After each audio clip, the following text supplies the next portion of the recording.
Méditation du 9 mai. Vaincre l'amertume. Voici que mon amertume elle-même s'est changée en paix. Toi-même as pris plaisir à retirer mon âme du gouffre du néant, car tu as jeté derrière ton dos tous mes péchés. Ésaïe 38, verset 17. Si nous entretenons l'amertume, elle grandira. Si nous nous concentrons sur les fautes de ceux qui nous ont offensés, notre perspective sera déformée. Plus nous nous y attarderons, plus cela deviendra une obsession dans notre vie. Beaucoup ont limité leur utilité pour avoir cultivé une racine d'amertume.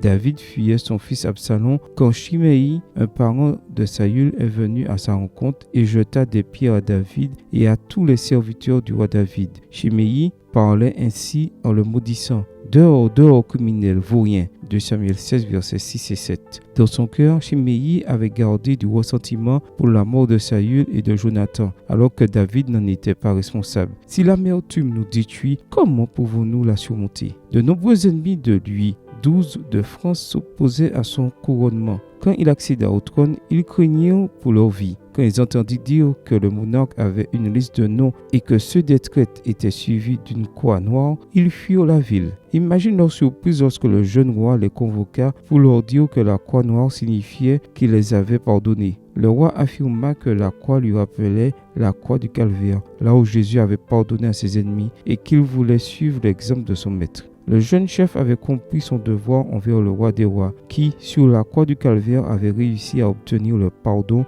de tous ceux qui s'étaient rebellés contre le ciel et à les ramener dans le royaume de son Père. Jésus a supporté les insultes et les souffrances sans murmurer ni se plaindre. Lorsque nous saisirons le sens profond et véritable du calvaire pour nous, nos petites difficultés perdront de leur importance. Demandons à Dieu de pardonner à ceux qui nous ont offensés. Faites avec sincérité cette prière, transformera notre attitude. Nous ne pouvons prier pour nos ennemis tout en lui gardant rancune, car ces deux attitudes s'excluent mutuellement. Aux jeunes comme toi, l'apôtre donne ce conseil, que toute amertume, animosité, colère, clameur, calomnie, ainsi que toute méchanceté soit ôtée du milieu de vous. Soyez bons les uns envers les autres, compatissants. Faites-vous grâce réciproquement comme Dieu vous a fait grâce en Christ. Éphésiens 4, versets 31 et 32. Le suivras-tu? Bonne journée à toi et que le Seigneur te bénisse.